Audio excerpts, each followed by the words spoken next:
సరే, ఇప్పుడు మిత్రులందరూ కూడా వచ్చిండ్రు. ఉదయ సముద్రాన్ని చూసి వచ్చిన కళ్ళారా. ఒకవైపు నల్గొండ జిల్లాలో నల్గొండ నియోజకవర్గం కావచ్చు, దేవరకొండ కావచ్చు, నకరికల్ కావచ్చు, కొద్ది గ్రామాలు నాగార్జున సాగర్ సంబంధించి కావచ్చు, ఇవి పూర్తిగా ఏఎంఆర్పి పైన ఆధారపడి సాగు చేసుకునే ప్రాంతాలు రైతాంగం. ఇవాళ మీరందరి సాక్షులు. మంత్రులు పోటీలు పడి నాగార్జున సాగర్లో క్రస్ట్ గేట్లు ఎత్తడానికి, నీళ్లను పులిచింతలకు పంపడానికి చాలా తాపత్రయపడ్డారు.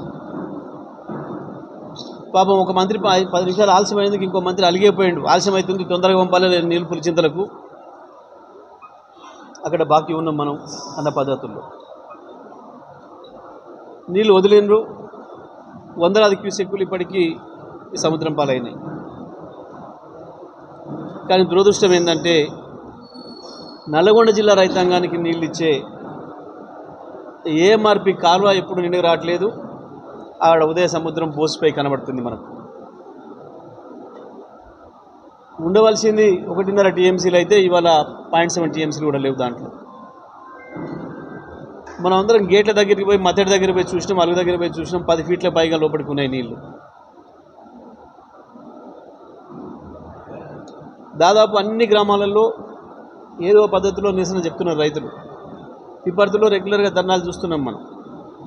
ఇవేమో రాజకీయ పార్టీలు చేసేవి కావు, ఏ పార్టీలు దాని వెనకాల లేవు. రైతాంగమే స్వచ్ఛందంగా వాళ్ళ బాధ ఉంది కాబట్టి, వాళ్ళ కట్టుకోత ఉంది కాబట్టి రోడ్డు మీదకి వచ్చి ధర్నాలు చేస్తున్నారు.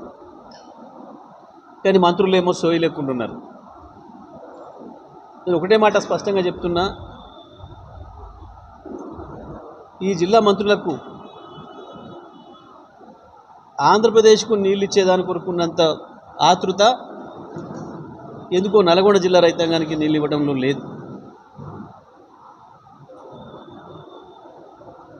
సముద్రం పాలైతున్న వందలాది టీఎంసీల నీళ్లు ఒకవైపు, ఎండిపోతున్న వేలాది ఎకరాల పొలాలు మరొక వైపు నల్గొండ జిల్లాలో ఈ జిల్లా మంత్రుల పనితీరుకు నిదర్శనం. పెద్ద పెద్ద మాటలు మాట్లాడతారు,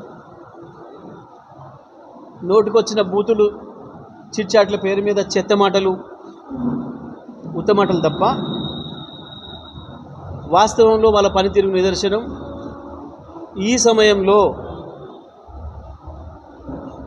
కృష్ణా పరివాహక ప్రాంతంలో ఉండి నాగార్జున సాగర్ బ్యాక్ వాటర్స్ నుంచి నీళ్ళు తీసుకొచ్చుకొని నింపుకోవడానికి అన్ని వ్యవస్థలు ఉండి ఎదురు చూస్తున్న పొలాలు, చెరువులు, ఉదయ సముద్రమే తార్కాణం. ఈ మంత్రుల పని విధానానికి, ఈ ప్రభుత్వానికి, రైతాంగం పట్ల ఉన్న చిత్తశుద్ధికి నిదర్శనం. అది నిజమే. ఈ జిల్లా మంత్రి చాలా మాట్లాడుతుంటాడు. సరే, ఈయన మీడియాకు వినోదం కలిగించే కార్యక్రమాల సంగతి నేను రేపటి నుండి మాట్లాడతా. కానీ నేను ఇవాళ ఒక్కటే డిమాండ్ చేస్తూ ఉన్నా, వెంటనే నల్గొండ జిల్లాలో ఎదురు చూస్తున్న రైతాంగం, ఏఎంఆర్పి పైన ఎదురు చూస్తున్న రైతాంగం ఎవరైతే ఉన్నారో, అది దేవరకొండ కావచ్చు, నాగార్జున సాగర్ కావచ్చు, నల్గొండ కావచ్చు,